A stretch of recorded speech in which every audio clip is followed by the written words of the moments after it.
I'm kind of bummed. What we're going to be doing is today I'm going to walk you through a pedal board. I built this pedal board for a band, a funk band that I was in for a time, and I'm no longer in that band. It was an original group. I'm really proud of a lot of the sounds and tones and things like that, but my vision for this was that I was going to be the rhythm guitarist that was going to be creating and crafting sounds like specific for each track.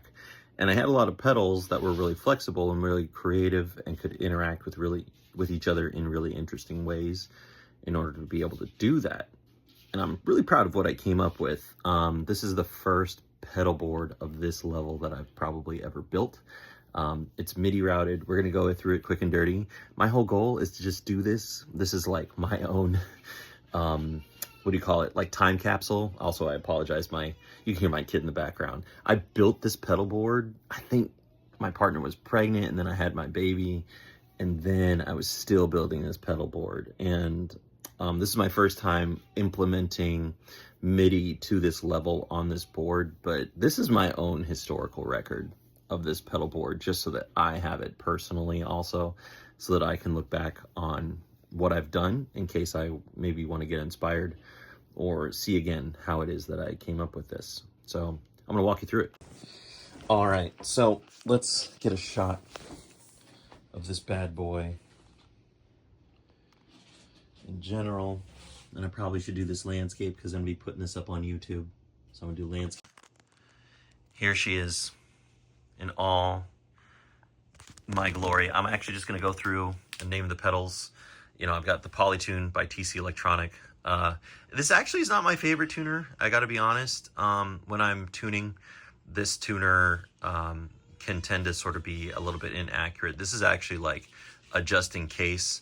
I would run my system wireless through my Shure wireless unit here, but just in case for whatever reason battery runs out, something happens during the gig, I would be able to plug in direct through my tuner, which you can see is unplugged right now, just in case, so that I could still be able to tune if I wasn't using my wireless unit and needed to bypass it.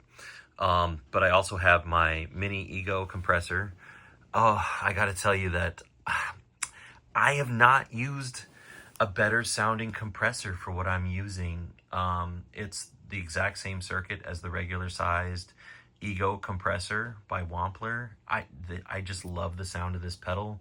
I've used a lot of different compressors. One of my other favorite compressors was the Black Finger, which was an enormous pedal. I didn't want the pedal board so big that, like, should I need to be on the road with this particular pedal board, it wasn't going to be a huge problem.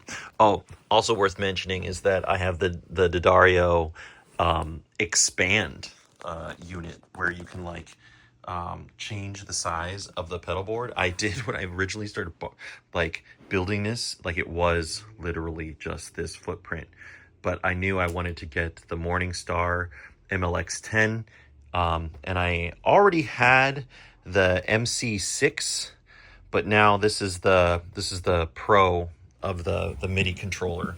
I knew I wanted to run everything MIDI and do as many different MIDI pedals as I could, so as to have like control over the minutia of parameters. Again, the interest being like building like bespoke tones song to song. So yeah, talked about my wireless unit. You've seen a million of these. Love my compressor. Polytune as a backup. I'm gonna get to this little switch right here in a moment. Something I'm really happy with, and this is a boutique pedal, I honestly usually don't own, but I mean, I guess technically Strymon might be boutique. I really don't know anymore. So many people buy Strymon that, like, are they boutique? They're just really expensive pedals that everyone buys and owns. I'm a Strymon fanboy, clearly. But this grease juicer is actually made by a company here in LA. I cannot remember the name of it. I'll put it down on the screen. There's a V2 that's out that I actually want instead of this, that has a couple more features that are super handy. I know that this is an all analog circuit. I would love one with a MIDI control. It has two sections. It has a filter section and it has like an overdrive, like fuzz circuit.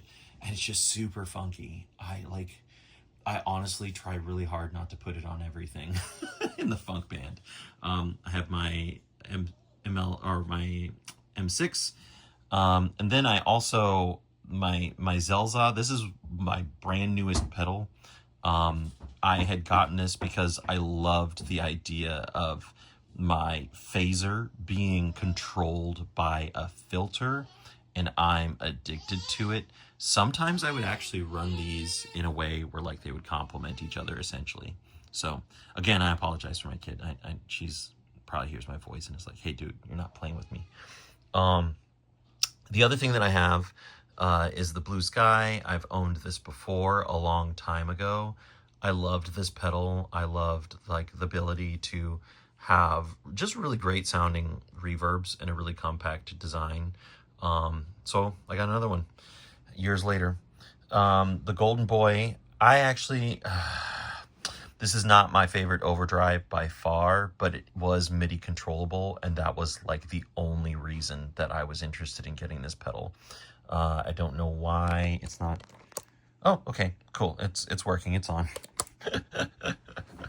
It shows you how like unfamiliar I am with this. So I did use this occasionally in the group. I did like it for the boost circuit. You know, I got to be honest, not my favorite execution of this. If anyone is interested that's a pedal maker out there, if you make a MIDI compatible overdrive that has, you know, controllable parameters that, you know, parts of it are analog, I'm in the market for that and I will immediately buy it.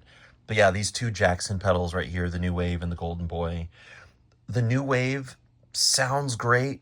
I gotta be honest, the manufacturing on this is trash. This is my second pedal. My first one failed. This actually sounds like it's quite common with this pedal, but I do love, again, it's MIDI compatible. So there's a lot of different things that I can control through parameters through the rest of my pedals. But the problem is that, you know, it won't always turn on. Yeah, that's it. I had to reset the firmware on it a couple of different times, even on this one, after I got it replaced by Jackson. Strymon Timeline, workhorse, everybody knows it. What else here? Oh, and then finally, my ACS1. I wanted to be able to run direct. I didn't want to have to carry a stereo rig with me, but I wanted to be able to run stereo effects as I was the rhythm guitarist and was, you know, tasked with occupying a lot of space sonically on our tracks. So the ACS1 has the ability to do stereo out. I am running my entire rig in stereo, which is why I actually decided on the pedals that I got. The only things that are truncated in mono are my grease juicer, my Golden Boy, and that's it. Everything else is stereo. Obviously my Ego comp is mono, but yeah, pedal makers, get on the stereo thing. I know that it increases cost and overhead, but anymore, you know, when we have the option of running multi-effects pedals, like, you know,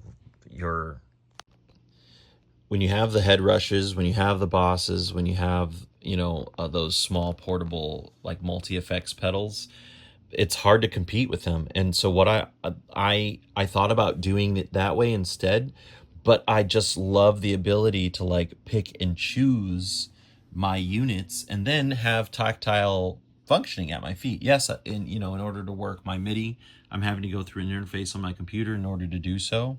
But, you know, as far as like actually manipulating parameters, having physical knobs, nothing beats that for me, I'll admit.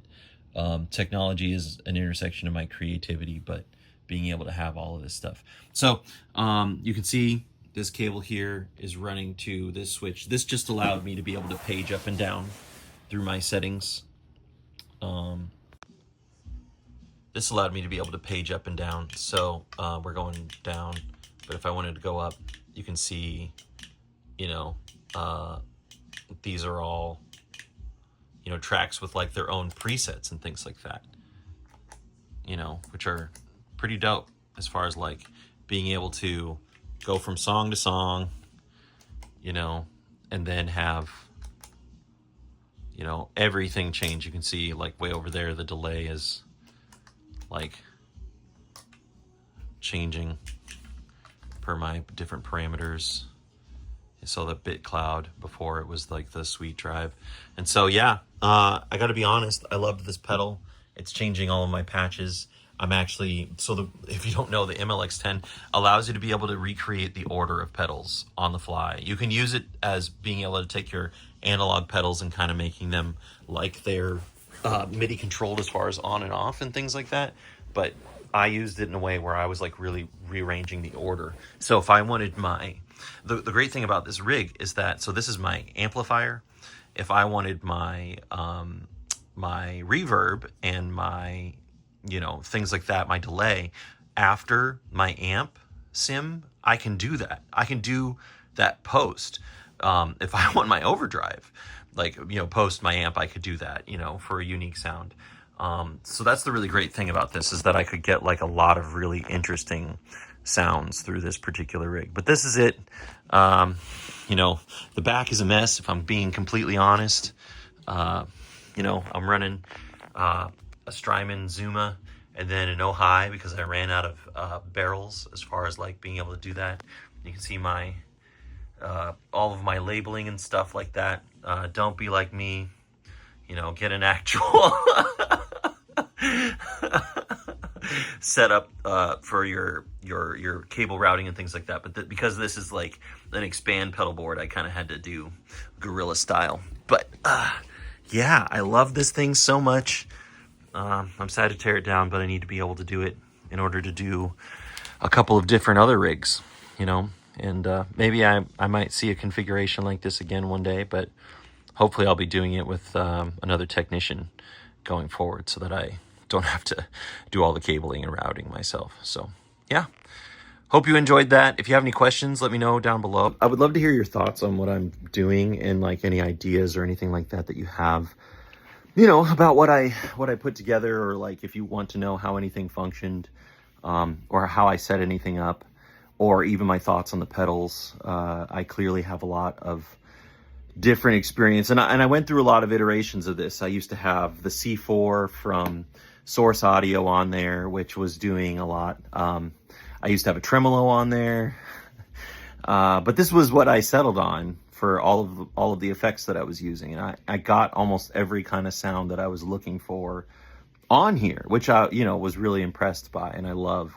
And I'm sad to tear it down. I'm sad to see it go. It actually represents a lot of hours of my time and tweaking and stuff like that in order to be able to get to work. A lot of cabling, a lot of buying adapters and things like that in order to get them to work and fit on a pedal board this size without having to actually, like, you know, solder my own cables. I was trying to avoid that just because soldering, I live in a small house, and, you know, I don't have like a pre-built station to just like leave things open.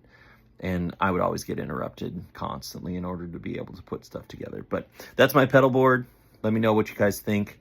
I love to hear your thoughts. I love to hear what's going on. But yeah, if you're curious, the two things I'm going to build a looper board around the RC600 and see how that goes.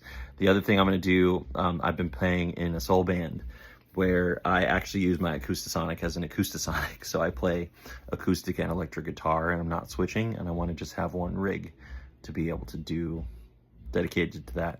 So awesome. I appreciate y'all time. Peace. Be well. Happy holidays. It's that time of year. Cheers.